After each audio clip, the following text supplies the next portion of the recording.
तो आइए सुनते हैं प्रेमचंद की कहानियों का संग्रह मानसरोवर भाग 1 की और एक कहानी जिसका नाम है दिल की रानी।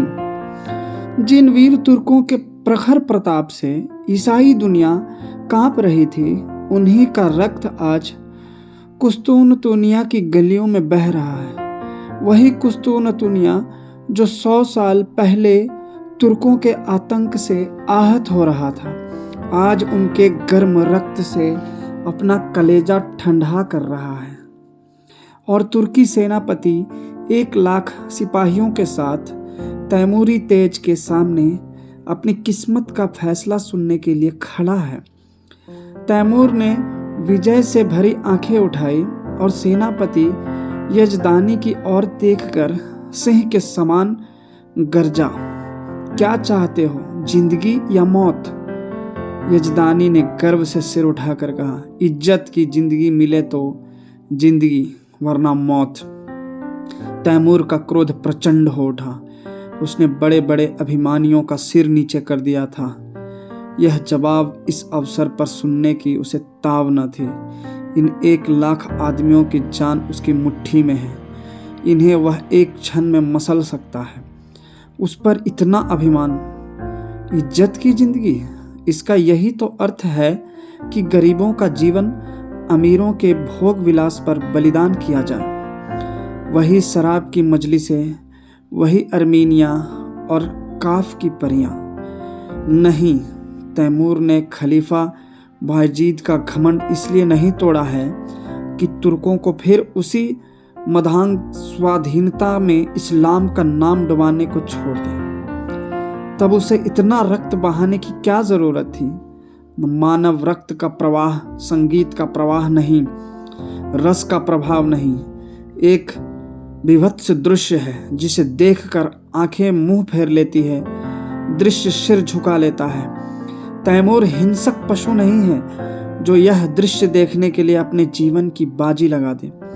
वह अपने शब्दों में धिक्कार भरकर बोला, जिसे तुम इज्जत की जिंदगी कहते हो, वह गुनाह और जहन्नुम की जिंदगी है। यजदानी को तैमूर से दया या क्षमा की आशा न थी। उसकी या उसके योद्धाओं की जान किसी तरह नहीं बच सकती। फिर यह क्यों दबे और क्यों न जान पर खेलकर तैमूर के प्रति उसके मन में जो घृणा है उसे प्रकट कर दे। उसने एक बार कातर नेत्रों से उसे रूपवान युवक की ओर देखा जो उसके पीछे खड़ा जैसे अपनी जवानी की लगाम खींच रहा था। सान पर चढ़े हुए इस्पात के समान उसके अंग अंग से अतुल क्रोध की चिंगारियां निकल रही थी। यजदानी ने उसकी सूरत देखी और जैसे अपनी खींची हुई तलवार मयान में कर ली और खून के घूंट पीकर बोला, जहां पनाह इस वक्त फतहमंद हैं, लेकिन अपराध क्षमा हो तो कह दूं कि अपने जीवन के विषय में तुर्कों को तातरियों से उपदेश लेने की ज़रूरत नहीं। दुनिया से अलग तातार के ऊसर मैदानों में न त्याग और व्रत की उपासना की जा सकती है और न मयस्सर होने वाले पदार्थों का बहिष्कार किया जा सकता है। पर जहाँ खुदा ने नेमतों की वर्षा की है, वहाँ उन नेमतों का भोग न करना नाशुक्री है। अगर तलवार ही सभ्यता की सनद होती तो गाल कौम रोमनों से कहीं ज़्यादा सभ्य होती। तैमूर जोर से हंसा और उसके सिपाहियों ने तलवारों पर हाथ रख लिए। तैमूर का ठहाका मौत का ठहाका था या गिरने वाले वज्र का तड़ाका। तातार वाले पशु हैं क्यों? मैं यह नहीं कहता। तुम कहते हो खुदा ने तुम्हें ऐश करने के लिए पैदा किया है। मैं कहता हूँ यह कुफ्र है। खुदा ने इंसान को बंदगी के लिए पैदा किया है और इसके खिलाफ जो कोई कुछ करता है वह काफिर है, जहन्नुमी है। रसूल पाक हमारी ज़िंदगी को पाक करने के लिए, हमें सच्चा इंसान बनाने के लिए आए थे, हमें हराम की तालीम देने नहीं। तैमूर दुनिया को इस कुफ्र से पाक कर देने का बीड़ा उठा चुका है। रसूल पाक के कदमों की कसम, मैं बेरहम नहीं हूँ, जालिम नहीं हूँ, खुंख्वार नहीं हूँ, लेकिन कुफ्र की सज़ा मेरे ईमान में मौत के सिवा कुछ नहीं है। उसने तातारी सिपह सालार की तरफ कातिल नजरों से देखा और तत्क्षण एक देव सा आदमी तलवार सौंध कर यजदानी के सिर पर आ पहुंचा।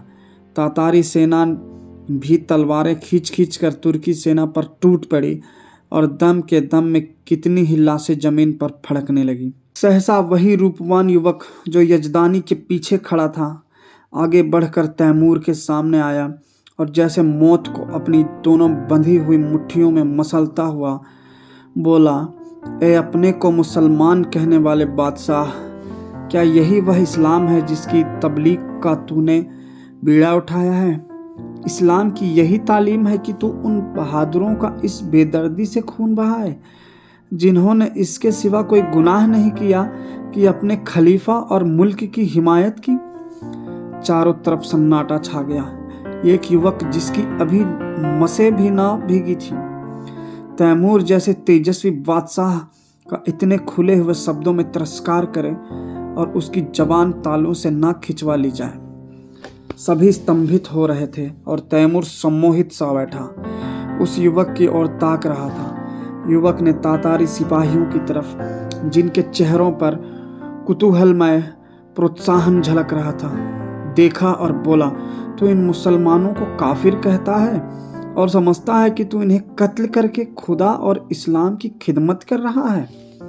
मैं तुमसे पूछता हूँ, अगर वह लोग जो खुदा के सिवा और किसी के सामने सजदा नहीं करते, जो रसूल पाक को अपना रहबर समझते हैं, मुसलमान नहीं तो कौन मुसलमान है? मैं कहता हूँ हम काफिर सही, लेकिन तेरे तो हैं। क्या इस्लाम जंजीरों में बंधे हुए कैदियों के कत्ल की इजाज़त देता है? खुदा ने अगर तुझे ताकत दी है, अख्तियार दिया है, तो क्या इसलिए कि तू खुदा के बंदों का खून बहाए? क्या गुनहगारों को कत्ल करके तू उन्हें सीधे रास्ते पर ले जाएगा? तूने कितनी बेरहमी से 70,000 बहादुर तुर्कों को धोखा देकर सुरंग से उड़वा दिया और उनके मासूम बच्चों और निरपराध स्त्रियों को अनाथ कर दिया। तुझे कुछ अनुमान है? क्या यही कारनामे हैं जिन पर तू अपने मुसलमान होने का गर्व करता है? क्या इसी कत्ल, खून और बहते दरिया से तू दुनिया में अपना नाम रोशन करेगा? तूने तुर्कों के खून बहते दरिया में अपने घोड़ों के सुम नहीं भिगाए हैं, बल्कि इस्लाम को जड़ से खोद कर फेंक दिया है। यह वीर तुर्कों का ही आत्मोत्सर्ग है जिसने यूरोप में इस्लाम की तौहीद फैलाई। आज सोफिया के गिरजे में तुझे अल्लाह अकबर की सदा सुनाई दे रही है। सारा यूरोप इस्लाम का स्वागत करने को तैयार है। क्या यह कारनामे इसी लायक है कि उनका यह इनाम मिले? इस ख्याल को दिल से निकाल दे कि तू खुरैंजी से इस्लाम की खिदमत कर रहा है। एक दिन तुझे भी परवरदिगार के सामने अपने कर्मों का जवाब देना पड़ेगा और तेरा कोई उज्र ना सुना जाएगा, क्योंकि अगर तुझ में अब भी नेक और बद की तमीज बाकी है तो अपने दिल से पूछ, तूने यह जिहाद खुदा की राह में किया या अपनी हवस के लिए?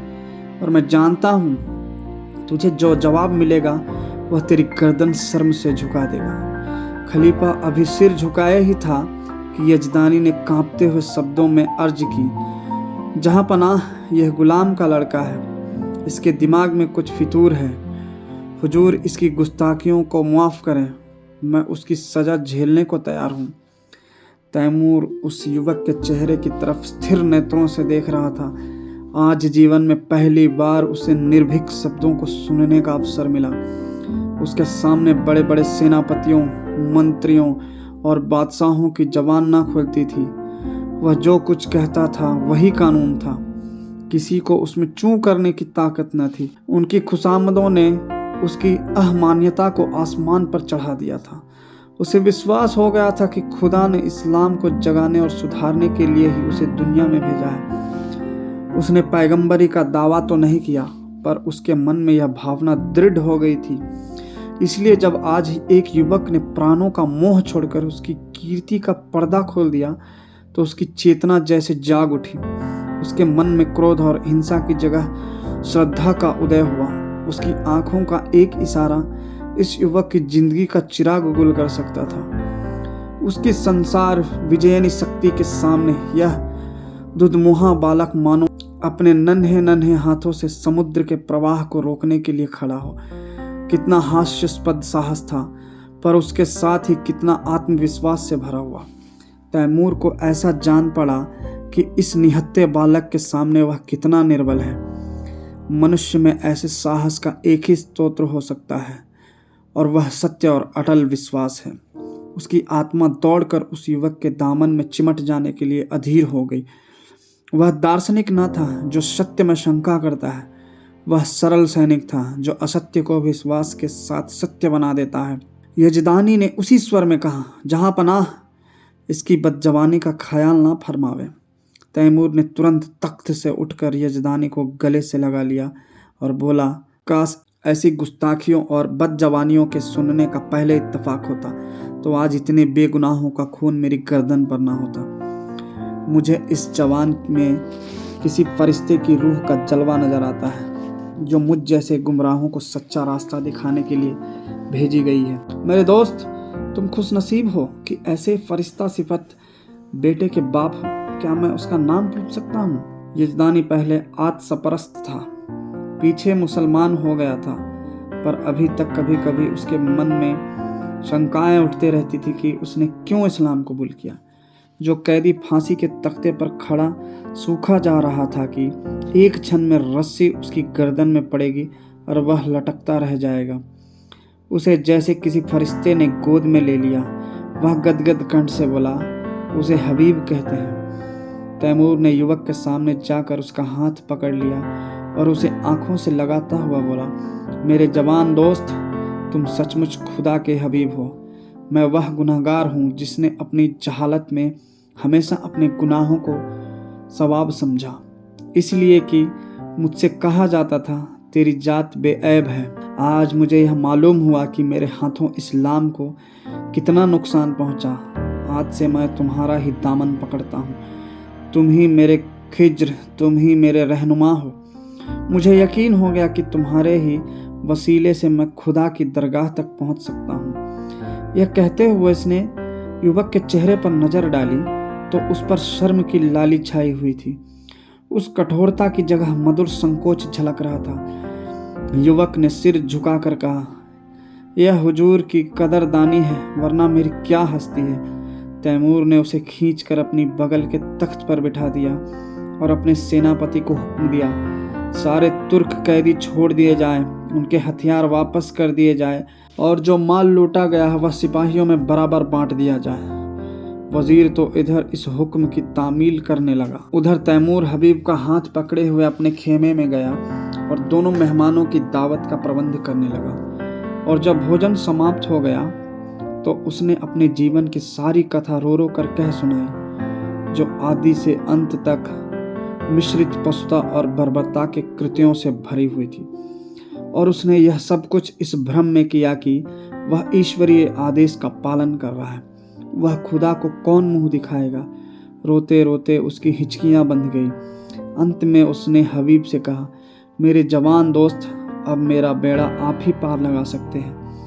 आपने मुझे राह दिखाई है तो मंजिल पर पहुंचाइए। मेरी बादशाहत को अब आप ही संभाल सकते हैं। मुझे अब मालूम हो गया है कि मैं उसे तबाही के रास्ते पर लिए जाता था।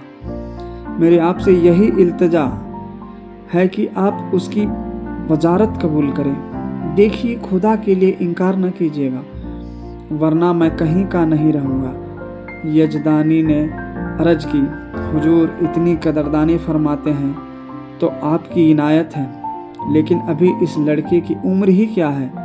वजारत की खिदमत यह क्या अंजाम दे सकेगा। अभी तो इसकी तालीम के दिन है। इधर से इनकार होता रहा और उधर तैमूर आग्रह करता रहा। यजदानी इनकार तो कर रहे थे पर छाती फूली जाती थी।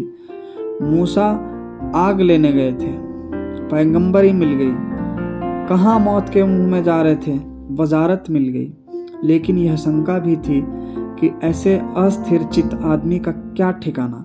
आज खुश हुए वजारत देने को तैयार है, कल नाराज हो गए तो जान की खैरियत नहीं।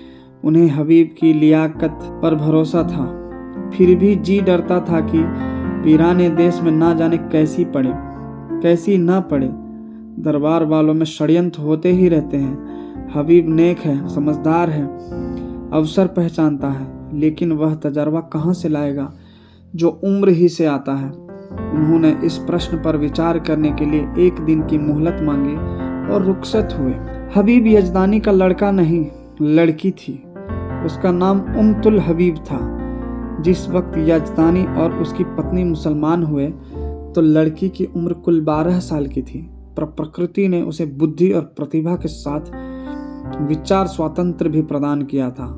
वह जब तक सत्यासत्य की परीक्षा न कर लेती कोई बात स्वीकार न करती। माँ बाप के धर्म परिवर्तन से उसे अशांति तो हुई, पर जब तक इस्लाम का अच्छी तरह अध्ययन न कर ले वह केवल माँ बाप को खुश करने के लिए इस्लाम की दीक्षा नहीं ले सकती थी। माँ बाप भी उस पर किसी तरह का दबाव न डालना चाहते थे। जैसे उन्हें अपने धर्म को बदल देने का अधिकार है, वैसे ही उसे अपने धर्म पर आरूढ़ रहने का भी अधिकार है। लड़की को संतोष हुआ, लेकिन उसने इस्लाम और जरथुस्ते धर्म दोनों ही का तुलनात्मक अध्ययन आरंभ किया और पूरे 2 साल के अन्वेषण और परीक्षण के बाद उसने भी इस्लाम की दीक्षा ले ली। माता पिता फूले न समाये। लड़की उनके दबाव से मुसलमान नहीं हुई है, बल्कि स्वेच्छा से, स्वाध्याय से और ईमान से। 2 साल तक उन्हें जो शंका घेरे रहती थी वह मिट गई। यजदानी के कोई पुत्र ना था और उस युग में जबकि आदमी की तलवार ही सबसे बड़ी अदालत थी, पुत्र का न रहना संसार का सबसे बड़ा दुर्भाग्य था। यजदानी बेटे का अरमान बेटी से पूरा करने लगा। लड़कों ही की भांति उसकी शिक्षा दीक्षा होने लगी। वह बालकों के से कपड़े पहनती, घोड़े पर सवार होती, शस्त्र विद्या सीखती और अपने बाप के साथ अक्सर खलीफा बायजीद के महलों में जाती और राजकुमारी के साथ शिकार खेलने जाती।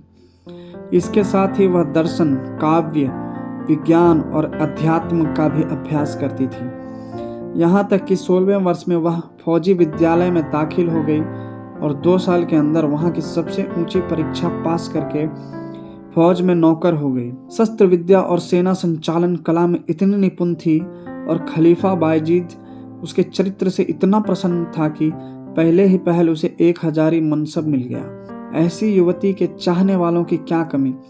उसके साथ की कितने ही अफसर, राज परिवार के कितने ही युवक उस पर प्राण देते थे, पर कोई उसकी नज़रों में न जंचता था। नित्य ही निकाह के पैगाम आते थे, पर वह हमेशा इनकार कर देती थी। वैवाहिक जीवन ही से उसे अरुचि थी कि युवतियां कितने अरमानों से ब्याह कर लाई जाती है और फिर कितने निरादर से महलों में बंद कर दी जाती है।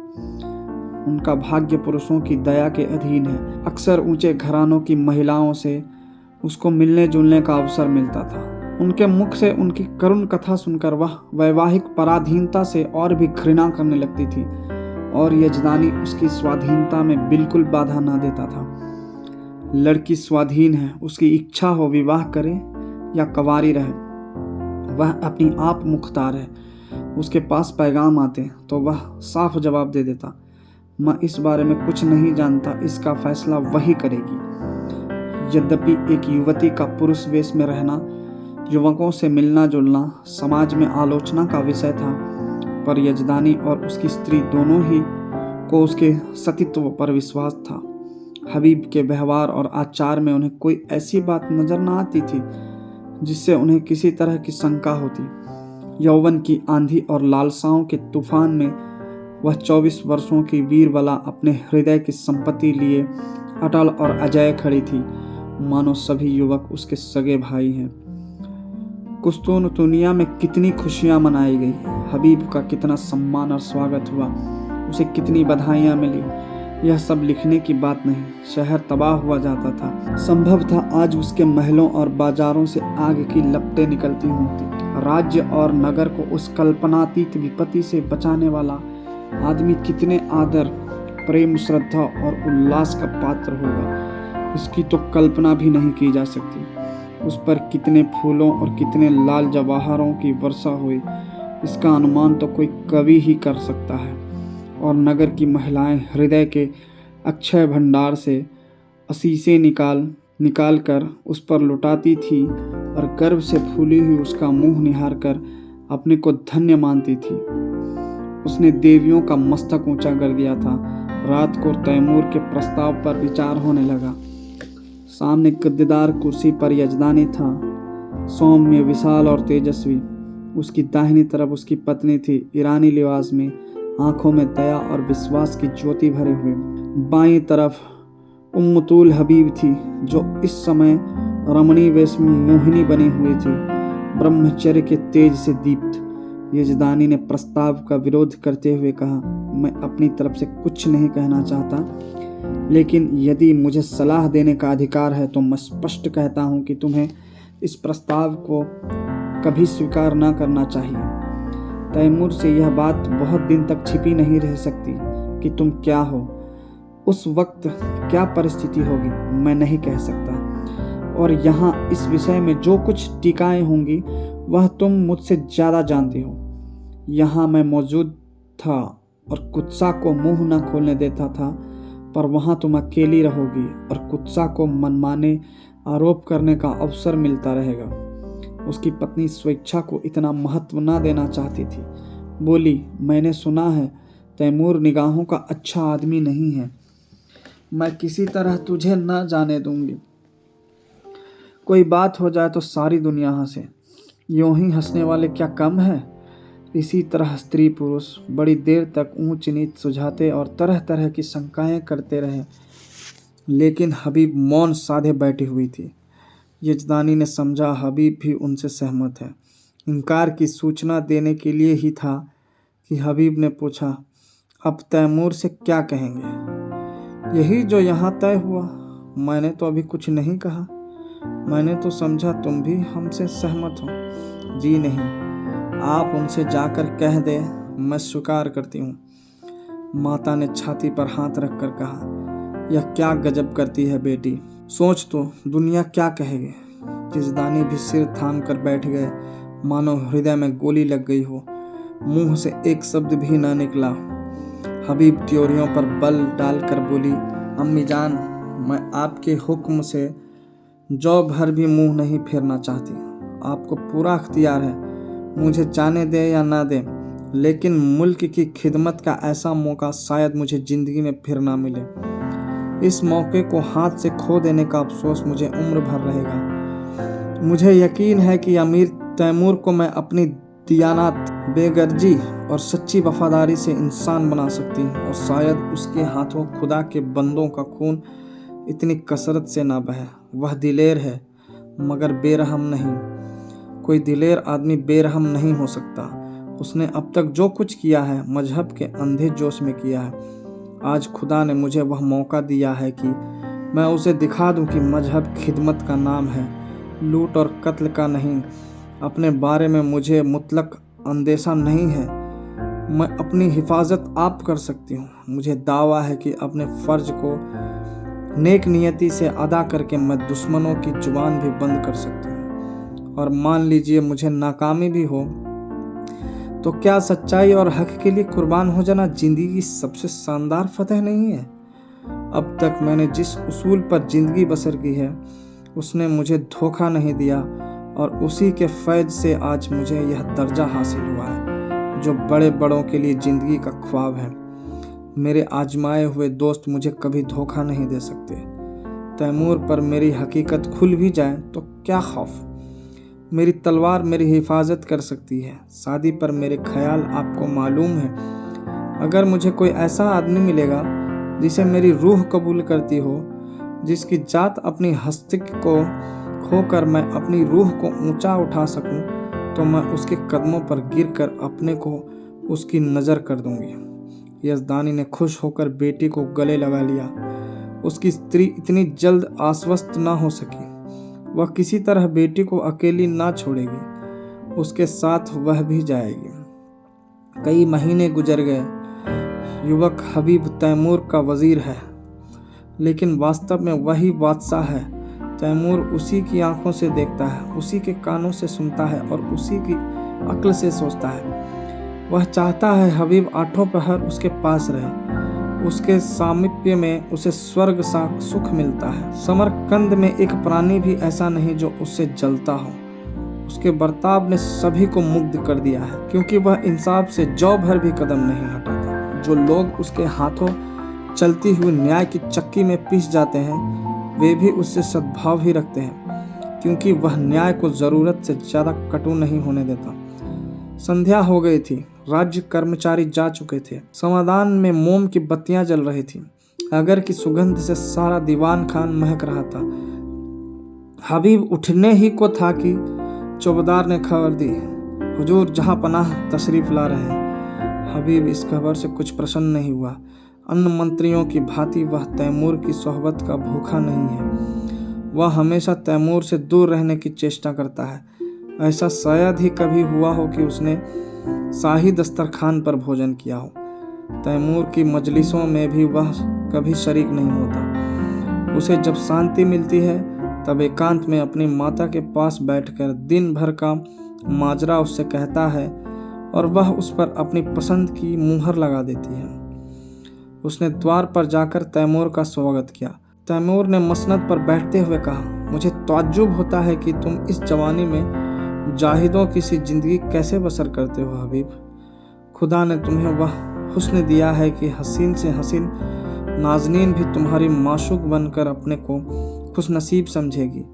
मालूम नहीं तुम्हें खबर है या नहीं, जब तुम अपने मुस्की घोड़े पर सवार होकर निकलते हो तो समरकंद की खिड़कियों पर हजारों आंखें तुम्हारी एक झलक देखने के लिए मुंतजिर बैठी रहती है, पर तुम्हें किसी तरफ आंखें उठाते नहीं देखा। मेरा खुदा गवाह है, मैं कितना चाहता हूं कि तुम्हारे कदमों के नक्शे पर चलूं, पर दुनिया मेरी गर्दन नहीं छोड़ती। मैं चाहता हूं जैसे तुम दुनिया में रहकर भी दुनिया से अलग रहते हो, वैसे मैं भी रहूं, लेकिन मेरे पास न वह दिल है न वह दिमाग। मैं हमेशा अपने आप पर, सारी दुनिया पर दांत पीसता रहता हूँ, जैसे मुझे हरदम खून की प्यास लगी रहती है जिसे तुम बुझने नहीं देते, और यह जानते हुए भी कि तुम जो कुछ करते हो उससे बेहतर कोई दूसरा नहीं कर सकता। मैं अपने गुस्से को काबू में नहीं कर सकता। तुम जिधर से निकलते हो मोहब्बत और रोशनी फैला देते हो। जिसको तुम्हारा दुश्मन होना चाहिए वह तुम्हारा दोस्त है। मैं जिधर से निकलता हूँ नफरत और सुबह फैलाता हुआ निकलता हूँ। जिसे मेरा दोस्त होना चाहिए वह भी मेरा दुश्मन है। दुनिया में बस एक ही जगह है जहाँ मुझे आफियत मिलती है। अगर तुम मुझे समझते हो यह ताज और तख्त मेरे रास्ते के रोड़े हैं, तो खुदा की कसम मैं आज इन पर लात मार दूं। मैं आज तुम्हारे पास यही दरख्वास्त लेकर आया हूँ कि तुम मुझे वह रास्ता दिखाओ जिससे मैं सच्ची खुशी पा सकूं। मैं चाहता हूँ तुम इसी महल में रहो ताकि मैं तुमसे सच्ची जिंदगी का सबक सीखूं। हबीब का हृदय धक से हो उठा। कहीं अमीर पर नारित्व का रहस्य खुल तो नहीं गया। उसकी समझ में न आया कि उसे क्या जवाब दे। उसका कोमल हृदय तैमूर की इस करुण आत्मग्लानि पर द्रवित हो गया। जिसके नाम से दुनिया कांपती है वह उसके सामने एक दयनीय प्राणी बना हुआ उससे प्रकाश की भिक्षा मांग रहा है। तैमूर की उस कठोर, विकृत, शुष्क, हिंसात्मक मुद्रा में उसे एक स्निग्ध मधुर ज्योति दिखाई दी, मानो उसका जागृत विवेक भीतर से झांक रहा हो। उसे अपना स्थिर जीवन, जिसमें ऊपर उठने की स्मृति ही ना रही थी, इस विफल उद्योग के सामने तुच्छ जान पड़ा। उसने मुग्ध कंठ से कहा, हुजूर इस गुलाम की इतनी कद्र करते हैं, यह मेरी खुशनसीबी है, लेकिन मेरा शाही महल में रहना मुनासिब नहीं। तैमूर ने पूछा, क्यों? इसलिए कि जहाँ दौलत ज़्यादा होती है वहाँ डाके पड़ते हैं, और जहाँ कद्र ज़्यादा होती है वहाँ दुश्मन भी ज़्यादा होते हैं। तुम्हारा भी कोई दुश्मन हो सकता है, मैं खुद अपना दुश्मन हो जाऊंगा। आदमी का सबसे बड़ा दुश्मन गुरूर है। तैमूर को जैसे कोई रत्न मिल गया। उसे अपनी मनः तुष्टि का आभास हुआ। आदमी का सबसे बड़ा दुश्मन गुरूर है। इस वाक्य को मन ही मन दोहराकर उसने कहा, तुम मेरे काबू में कभी ना आओगे हबीब। तुम वह परिंदा हो जो आसमान में ही उड़ सकता है। उसे सोने के पिंजड़े में भी रखना चाहो तो फड़फड़ाता रहेगा। खैर, खुदा हाफिज। वह तुरंत अपने महल की ओर चला, मानो उस रत्न को सुरक्षित स्थान में रख देना चाहता हो। यह वाक्य पहली बार उसने न सुना था, पर आज इससे जो ज्ञान, जो आदेश, जो सत्प्रेरणा उसे मिली वह कभी ना मिली थी। इस्तेखर के इलाके से बगावत की खबर आई है।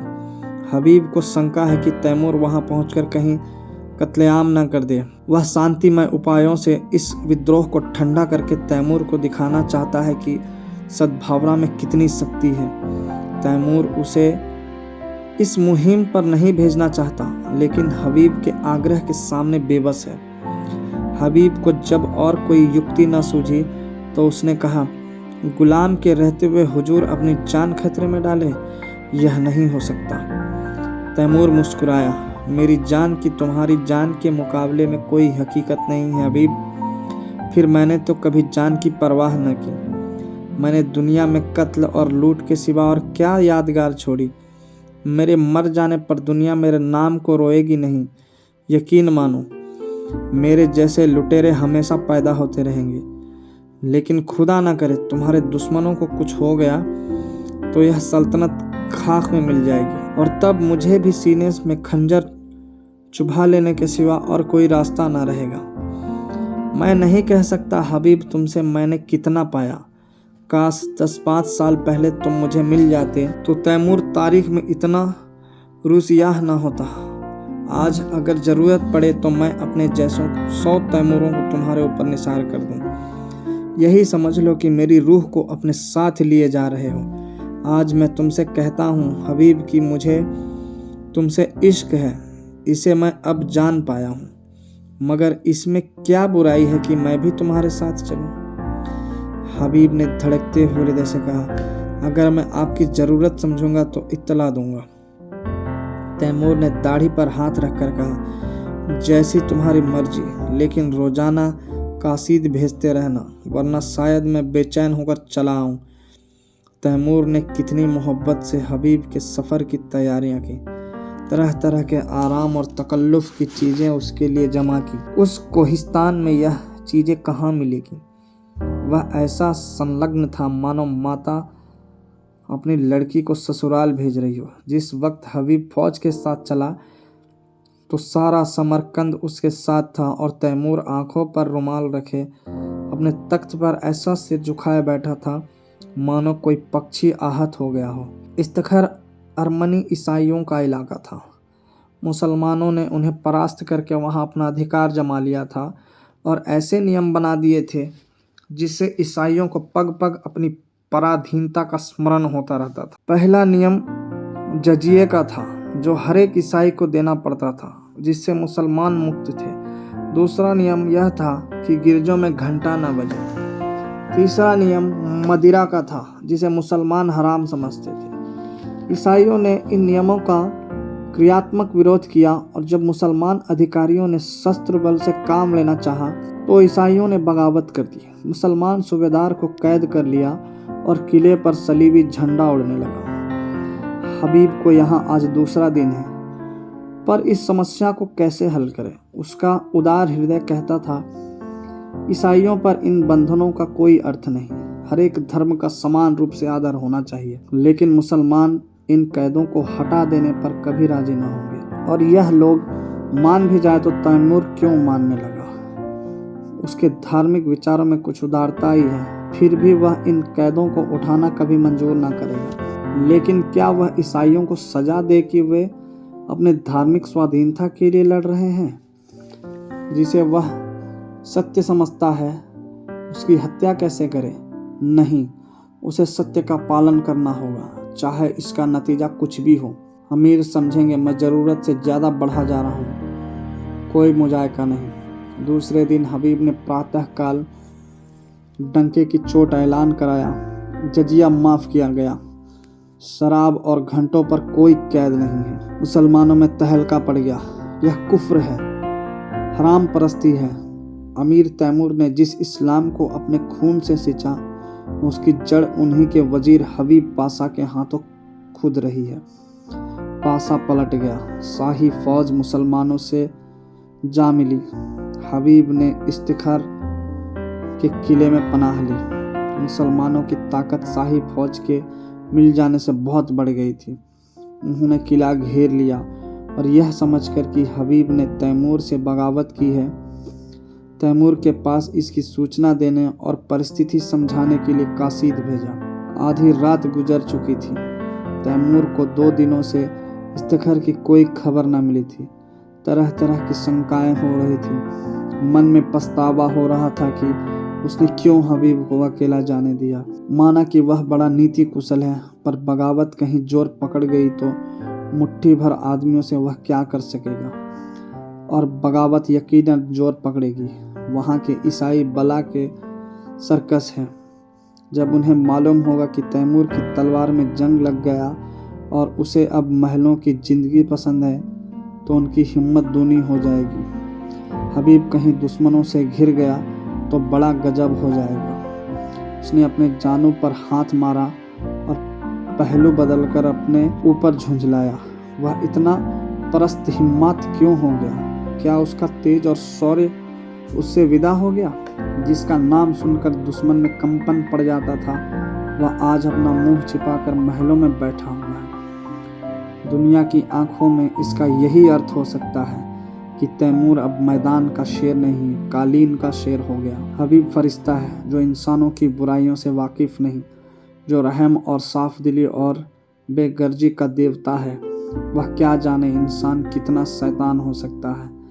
अमन के दिनों में तो ये बातें कौम और मुल्क को तरक्की के रास्ते पर ले जाती है, पर जंग में जबकि शैतानी जोश का तूफान उठता है, इन खुशियों की गुंजाइश नहीं। उस वक्त तो उसी की जीत होती है जो इंसानी खून का रंग खेले, खेतों खलिहानों को जलाए, जंगलों को बसाए और बस्तियों को वीरान करे।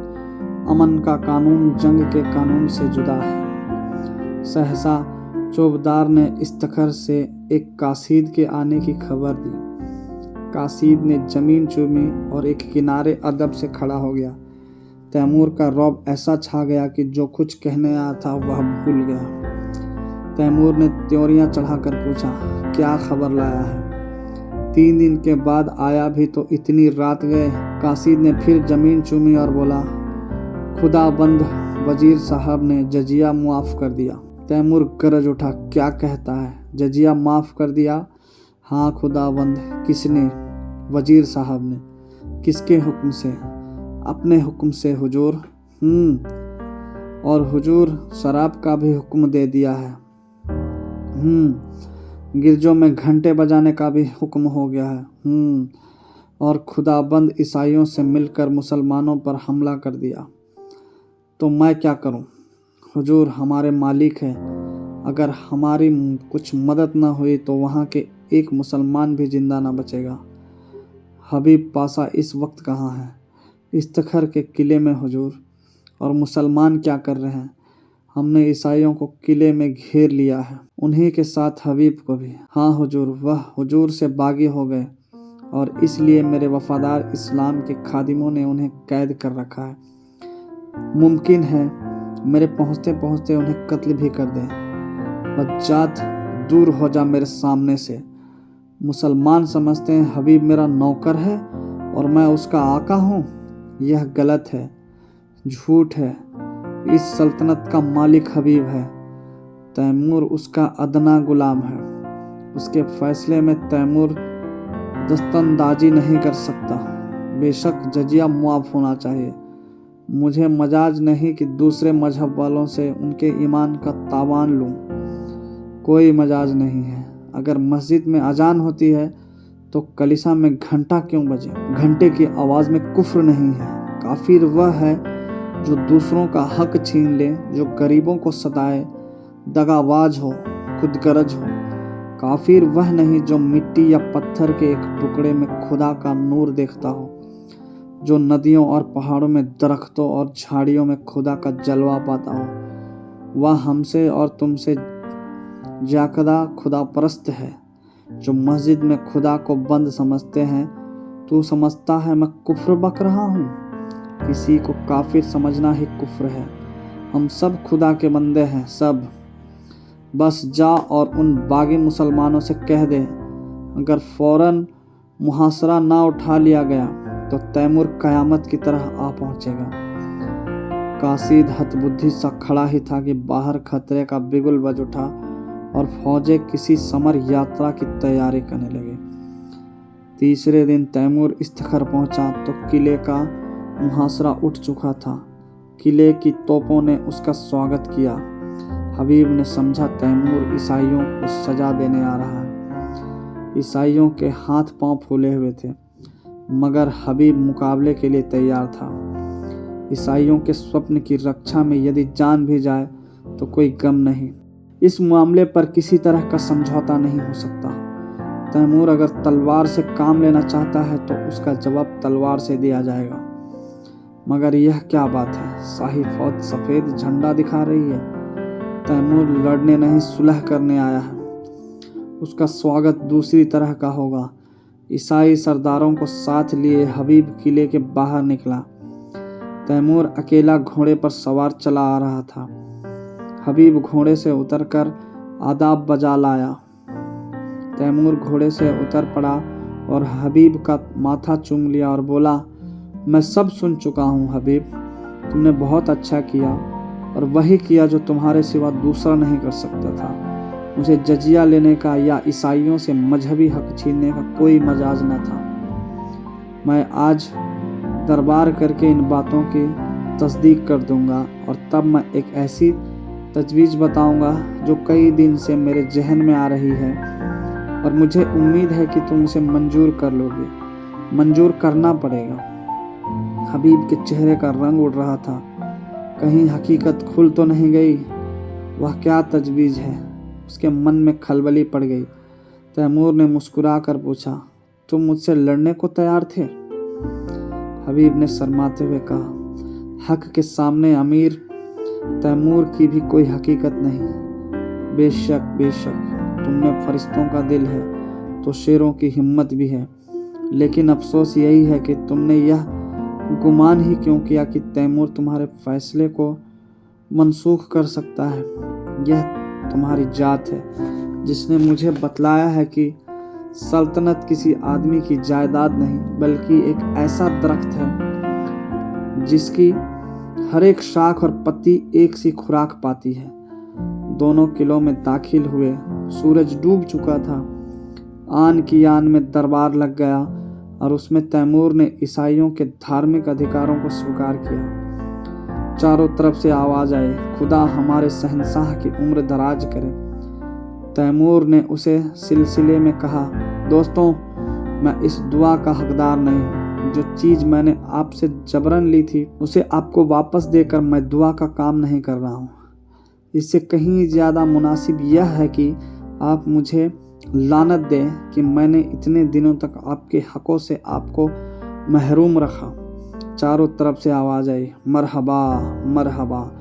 दोस्तों, उन हकों के साथ साथ मैं आपकी सल्तनत भी आपको वापस करता हूँ, क्योंकि खुदा की निगाह में सभी इंसान बराबर है और किसी कौम या शख्स को दूसरी कौम पर हुकूमत करने का अख्तियार नहीं है। आज से आप अपने बादशाह हैं। मुझे उम्मीद है कि आप भी मुस्लिम आबादी को उसके जायज़ हकों से महरूम ना करेंगे। मगर कभी ऐसा मौका आए कि कोई जाबिर कौम आपकी आज़ादी छीनने की कोशिश करे तो तैमूर आपकी मदद करने को हमेशा तैयार रहेगा। किले में जश्न ख़त्म हो चुका है। उमरा और हुक्काम रुखसत हो चुके हैं। दीवान खास में सिर्फ तैमूर और हबीब रह गए हैं। हबीब के मुख पर आज स्मित हास्य की वह छटा है जो सदैव गंभीरता के नीचे दबी रहती थी। आज उसके कपोलों पर जो लाली, आंखों में जो नशा, अंगों में जो चंचलता है वह और कभी नजर न आई थी। वह कई बार तैमूर से शोखियाँ कर चुका है, कई बार हंसी कर चुका है। उसकी युवती चेतना पद और अधिकार को भूलकर चहकती फिरती है। सहसा तैमूर ने कहा, हबीब, मैंने आज तक तुम्हारी हर एक बात मानी है। अब मैं तुमसे यह तजवीज़ करता हूँ जिसका मैंने जिक्र किया था, उसे तुम्हें कबूल करना पड़ेगा। हबीब ने धड़कते हृदय से सिर झुकाकर कहा, फरमाइए। पहले वादा करो कि तुम कबूल करोगे। मैं तो आपका गुलाम हूँ, नहीं तुम मेरे मालिक हो, मेरी ज़िंदगी की रोशनी हूँ। तुमसे मैंने जितना फैज़ पाया है उसका अंदाज़ा नहीं कर सकता। मैंने अब तक सल्तनत को अपनी ज़िंदगी की सबसे प्यारी चीज़ समझा था। इसके लिए मैंने वह सब कुछ किया जो मुझे ना करना चाहिए था। अपनों के खून से भी इन हाथों को दागदार किया, गैरों के खून से भी। मेरा काम अब खत्म हो चुका। मैंने बुनियाद जमा दी, इस पर महल बनाना तुम्हारा काम है। मेरी यही इल्तिजा है कि आज से तुम इस बादशाहत के अमीर हो जाओ, मेरी ज़िंदगी में भी और मरने के बाद भी। हबीब ने आकाश में उड़ते हुए कहा, इतना बड़ा बोझ, मेरे कंधे इतने मजबूत नहीं हैं। तैमूर ने दीन आग्रह के स्वर में कहा, नहीं मेरे प्यारे दोस्त, मेरी यह इल्तिजा माननी पड़ेगी। हबीब की आंखों में हंसी थी, अधरों पर संकोच।